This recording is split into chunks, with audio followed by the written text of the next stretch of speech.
안녕하세요. 주변들의 조민근 변호사. 안녕하세요. 송재승 변호사입니다. 최근에 그 방송인 박지윤 씨하고 이제 최동석 씨. 근데 박지윤, 최동석 이야기 하기 전에 지금 이틀 후에 설 명절이에요. 명절 연휴가 시작되잖아요. 그러네요. 인사를 드려야 되지 않겠어요? 여러분 새해 복 많이 받으세요. 많이 받으십시오. 네. 갑진년이에요, 갑진년. 네, 저희가 이렇게 설 명절이나 추석 명절 앞둘 때마다 사실 뭐 의도하고 찍은 것도 있는데 의도치 않게 꼭 이제 가정사나 뭐 이혼 내지는 뭐 자녀 양육 이런 부분 관련해서 영상을 촬영하게 되는 것 같아요. 그런가? 오늘도 희한하게 지금 설 명절 이틀 앞두고 그 최동석 아나운서하고 박지윤 아나운서인가 그 둘 관계에 있어가지고 SNS에 올린 글 가지고서 본인이 또 이혼 관련해서 말씀을 나누게 됐어요, 그죠? 맞아요. 어떤 사건이죠? 내용이 이렇더라고요. 네네. 최근에 이제 최동석 아나운서가 이제 SNS에 글을 올렸는데 이제 그 지금 이혼 조정을 박지윤 씨 쪽에서 신청해가지고 이혼 조정 절차가 진행 중인데 최근에 이제 조정기일이 한 번 있었나 봐요. 그러고 나서 이제 조정이 뭐 결렬됐는지 아니면 속행되는지는 모르겠는데 어찌됐든 그동안 이제 최동석 씨가 아이를 계속 못 보고 있었으니 재판장이 그 아이를 좀 보게 하는 게 어떻겠냐라고 해가지고 최근에 면접 교섭을 했답니다. 최동석 씨 진술에 따르면 한 3개월 가까이 제대로 못 봤다라고 그런 거 하고 있는 것 같아요. 그래서 최근에 면접 교섭을 했는데 그러고 나서 이제 애들을 보고 이제 다시 돌려보냈나 봐요. 돌려보내고 얼마 안 있다가 생일이었나 봐. 그런데 그 생일이었던 와중에 그 박지윤 씨가 그 행사, 다른 이제 주최하는 행사에 가가지고 파티를 하고 있더라. 그럴 줄 알았으면 그냥 자기한테 애들 생일 때 봐주라고 하는 게 어땠을까. 그런 취지의 글을 올렸다고 하더라고요. 그렇지. 사실 매우 불만 섞인 어조의 이제 글로 보여요. 근데 이제 감정이 얼마나 안 좋겠어요. SNS에 이런 이야기를 올린 거는 이제 그런 뭐 최동석 씨에 따르면 이유는 그것 때문이에요. 이미 이제 연락이라는 것들은 서로가 다 차단돼 있기 때문에 서로 연락을 할 수 없어서 여기에다가라도 올릴 수밖에 없다. 뭐 이런 취지인 것 같은데. 그렇죠. 워낙 이제 법률적으로나 사실상으로 이제 할 수 있는 게 없다라고 느낄 때 많은 분들이 SNS 같은 인터넷에 올려서 좀 많은 그 분들의 공감을 형성해서 상대방의 행동을 이끌어내는 이런 걸 많이 합니다. 특히나 이제 뭐 아나운서라던가 뭐 연예인 이런 분들은 이제 언론에 많이 노출돼서 유명하신 분들이기 때문에 특히나 이런 이제 방법을 많이 사용을 하시죠. 저는 근데 이런 상황에 앞서가지고 조금 한 가지 안타까운 거는 이혼 사건 저희가 많이 진행을 하다 보면 실제로 부부 중 일방이 아이를 데리고 나가서 뭐 연락이 안 되거나 아이를 지금 못 보는 상황이 연출이 됨으로 인해 가지고 이혼, 협의혼이든 조정이든 이혼 소송이든 시작되는 경우가 많아요. 되게 많아요. 그런데 사실 그렇게 아이가 나가서 부부 중 일방을 못 본다, 부모 중 일방을 못 본다 라는 건 사실 어린 아이의 의사와는 상관이 없잖아요. 그렇죠. 사실 아이는 그동안에 의사결정에서 완전 배제되어 있는 상태이기 때문에 상관이 있다고 하더라도 우리가 법률상 미성년자는 친권자나 뭐 그 양육권자가 대리를 왜 하겠어요. 그들의 의사는 온전하지 않기 때문에 대리를 하는 거잖아요. 그렇기 때문에 혹시라도 아이의 의사에 따라 나가더라도 온전하게 아이의 의사를 법률적으로 인정될 수는 없단 말이에요. 실제로 가정법원에서 이제 이혼 사건이나 이런 것들을 진행하면서 가장 중요하게 생각하는 것은 자녀의 복리입니다. 그렇지. 그죠? 근데 뭐 그게 반드시 자녀의 의사랑 일치하는 건 또 아닌데. 그렇죠. 어쨌든 제가 이런 말씀을 왜 드리냐면은, 일방이 서로 진짜 뭐 치고받고 때리고, 욕설을 하고, 이런 상황이 아니라면은 아이를 좀 데리고 나가지 않았으면 하는 바람이 있어요, 한편으로. 근데 어쨌든 부부가 이제 이혼 소송을 보통 시작을 하게 되면 서로 떨어지게 되잖아요. 그거는 자기들 문제지. 아이는 그러면 이제 혼자 나가라. 몇 년이든 뭐 십몇 년이든 그 생활 기반에서 집에서 학교도 다니고 친구랑 놀고 학원도 다니고 했는데 갑자기 지들 이혼하겠다고 아들이 완전히 이제 180도 다른 환경에 가서 뭐 전학을 뭐 이런 상황이 발생하는 거잖아요. 그것도 굉장히 문제가 되죠. 그렇기 때문에 정말 집 안에서 어떤 범죄가 일어난다. 폭행. 뭐 욕설이면 뭐 모욕. 예를 들면은 아니면은 뭐 심리적인 학대.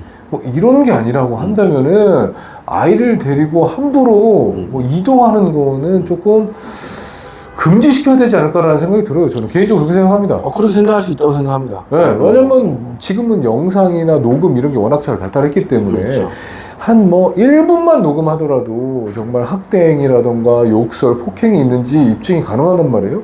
그럼 그걸 기반으로 해서 뭐 아이와 함께 나가서 산다는 거, 뭐 그건 뭐 당연히 인정해야 되겠죠. 그거 말고 그런 상황이 아닌데 부부 관계가 굉장히 투닥투닥하고 지들끼리 싸우고 지들끼리 감정이 안 좋다고 아들을 다른 환경으로 데리고 가는 거, 이건 정말 저는 반대예요.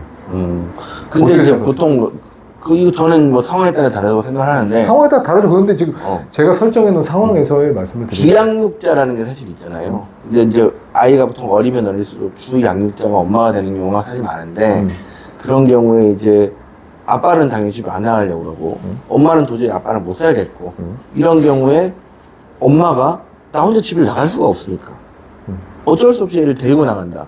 이런 상황도 사실 있을 수 있기 때문에. 아니 그건 아니지. 왜? 아이를 1순위로 생각하면은 참고 살아야죠. 예를 들면은 내가 심리적으로나 육체적으로나 범죄를 당한 게 아니라고 한다면은 일단은 아이를 양육하기 참고 위해서 살아라? 이혼은 거기서 해야지. 아이를 1순위로 생각한다면 왜 자기를 1순위로 놓고 아이를 데리고 가? 뭐 범죄행위가 있던 게 아니니까 무조건 참고 살고 애의 상태를 다른 데로 옮기지 말아라. 그렇죠. 적어도 민사상 불법행위에 해당하는 정도의 행위가 있었다라는 건 입증이 돼야지. 그게 아니고서 진짜 부부관계 성격 차이 뭐 이런 것들 외도도 나는 그렇게 생각해요.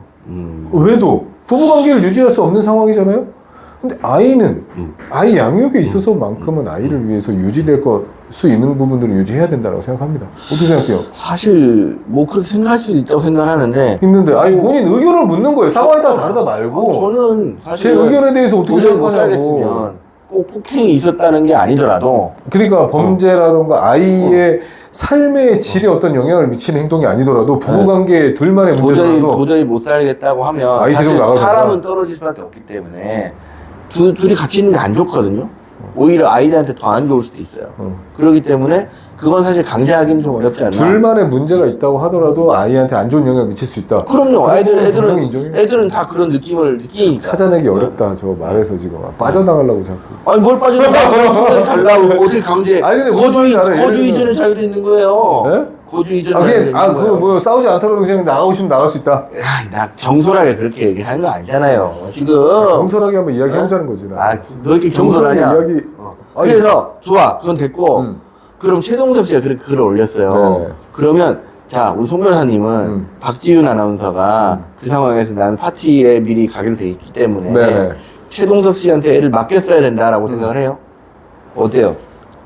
아 근데 일단은 최동석 씨한테 아이를 맡겨서 보게 하는 그 시간 동안에 정해진 약속이 있기 때문에 반드시 맡겨야 된다라고 생각하지는 않고 거기에 대해서 거기서 좀 넘어가서 거기에 대해서 다 끝까지 할게. 박지윤 씨가 또 생계 경제 활동이나 사회 활동을 위해 가지고 이미 약속된 거라고 한다면 아이가 아플 걸 어떻게 예상했겠어요. 그래서 아이 생일이라고 하더라도 그때 불가피하게 그 사회생활 할 수 있잖아요. 그렇다고 한다면은 이미 생일을 뭐 미리 한다던가 아니면 좀 늦게 한다던가 하고 그 날은 또 그 뭐 부모님이라던가 할머니 할아버지라던가 이런 분들한테 맡기고서 할 수 있다고 보고 그냥 꼭 뭐 최동석 씨한테 맡겨야 될 의무가 있다고 생각하지는 않아요. 저는 근데 저도 결과 자체는 송 변호사님 생각하고 비슷한데 네티즌들의 댓글을 보니까 그 기사에 대한 댓글에서 약간 뭐 저도 이제 제가 그냥 보고 얘기를 하는 거니까 좀 박지훈 씨가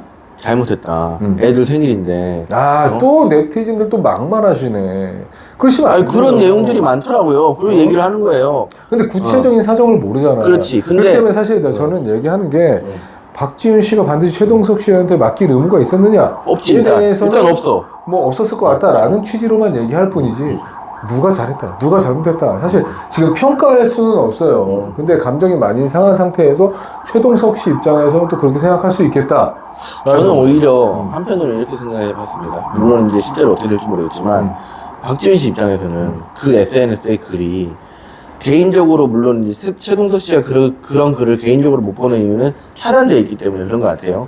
어찌됐든 그런 이유를 불문하고 SNS에 그런 글이 올라갔다는 거는 본인의 사회적인 명예가 지금 어느 정도 실추되고 있잖아요. 박지윤 씨 입장에서는 명예훼손이 될 수도 있지 않을까. 명예훼손죄가 될 수도 있다. 나는 그럴 가능성도 있다고 봅니다. 명예훼손죄가. 근데 뭐 예를 들면은 생일에 뭐 사회생활 열심히 하는 엄마 그리고서 이혼 상황에 있어가지고 아이를 아빠한테 못 보내는 엄마. 이게 뭐 명예실추될 일인가? 아니잖아. 근데 그래 취지는 그게 아니잖아요. 어? 그래 취지는. 근데 글의 취지만 놓고 봤을 때는 뭐 의견이니까 모욕죄가 될 수 있을지 좀 명예훼손죄를 말씀하시니까 사실적시만 놓고 봤을 때는 박지윤이 어떤 뭐 크게 잘못했다라는 사실을 객관적인 사실을 적시했느냐. 예를 들면은 너 범죄 전과 있는 사람이다. 사람들 모르던 거를 그런 거랑 같은 그 동의선상에서 볼 수 있는 그건 아니잖아요.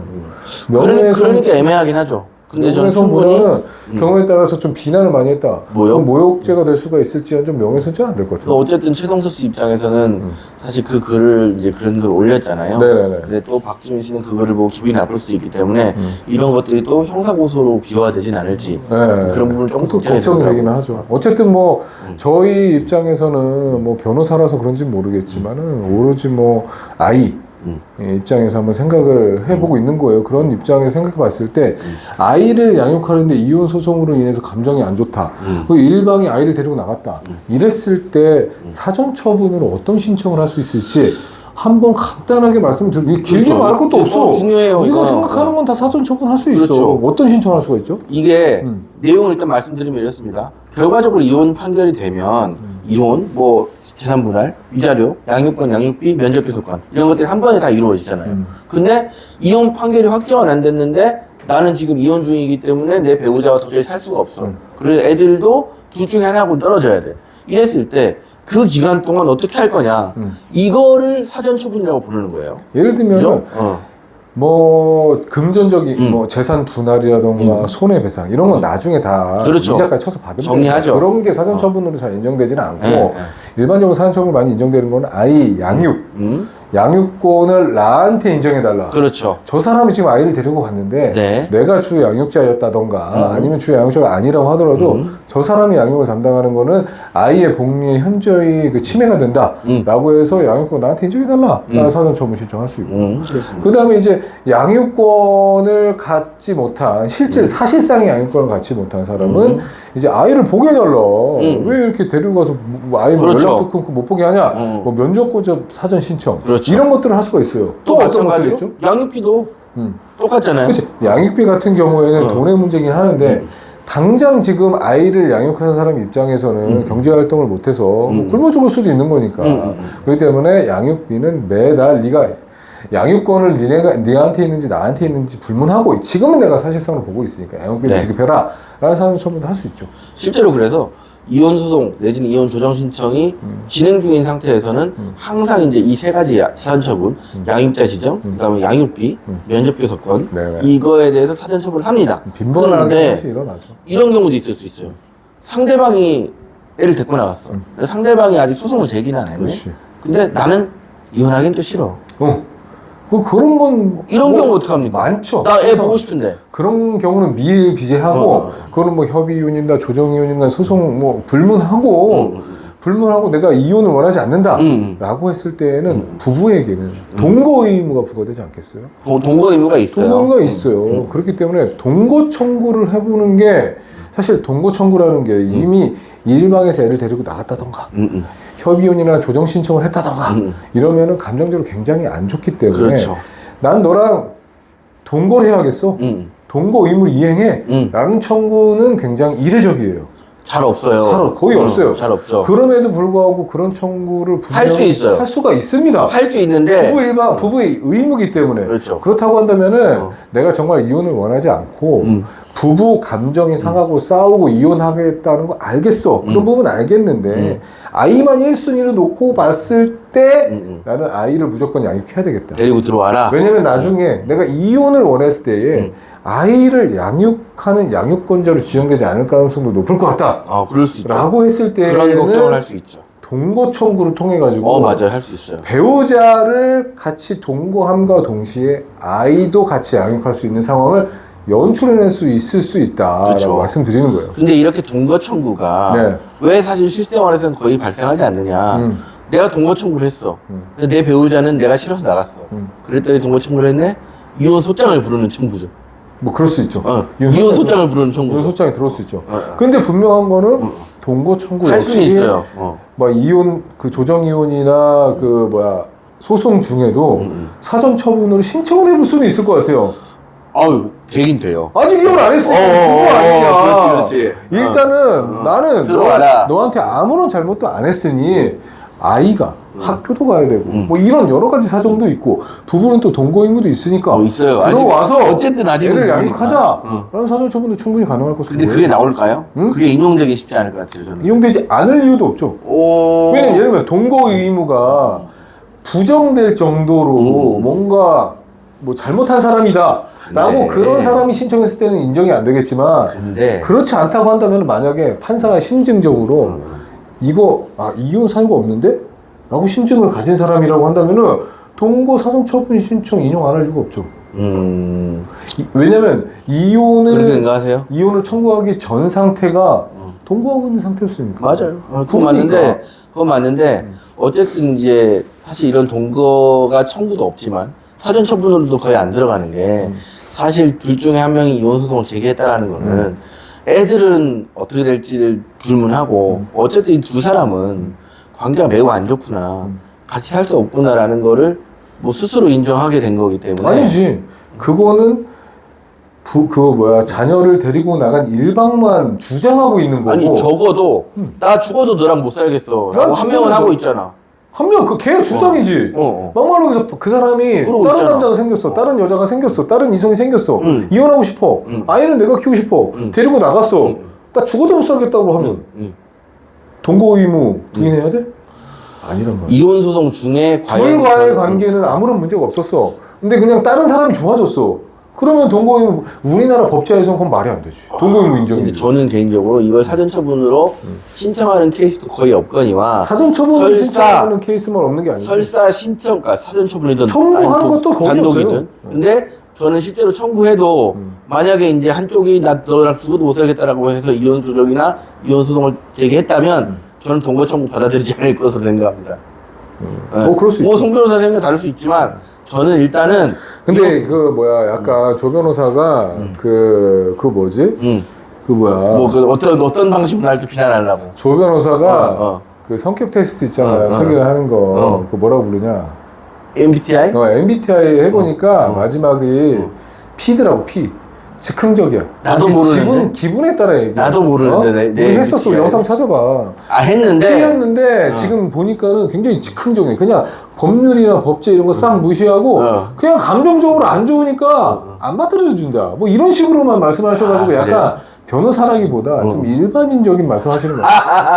근거가 없어. 근거가 왜 없어? 없고. 아니 근데 동거 의무가 실제로 그렇게 청구한다고 해서 받아들여지기가 쉬울까? 아니 저 여기 말씀드리는 거는 법률적인 근거를 말씀드리는 거야. 나는 알아. 나는 변호사니까 실질적으로 청구하는 케이스도 없고 사전 처분도 신청도 잘 안 하고 신청한다고 하더라도 가능성은 희박할 거다. 누구보다도 잘 알고 있습니다. 그거 뭐 앵무새처럼 똑같은 얘기 할 필요 없어요. 하지만 법률은 동거 의무를 규정하고 있고 일방의 주장만으로 그 의무가 있었던 이미 혼인으로 인해가지고 발생한 의무를 깨버리냐? 그건 좀 말이 안 되지 않냐? 그 말씀드리고 법률 하에서 법률의 적용만 말씀드렸을 때 말씀드리는 굉장히 거예요. 개인의 자유를 좀 이렇게 억압하는 스타일. 아니 그런 관점에서 보자는 거지. 네 관점은 그런 관점이 나는 아닌 거 아니야? 그러니까. 사실상의 관점은 알겠어. 조 변호사가 얘기하는 건 모를 게 아니지. 내 말이 맞는 거 아니야? 그러니까 뭐야? 너 지금 네 말이 틀렸는데 피대 피. 네 말은 계속 또.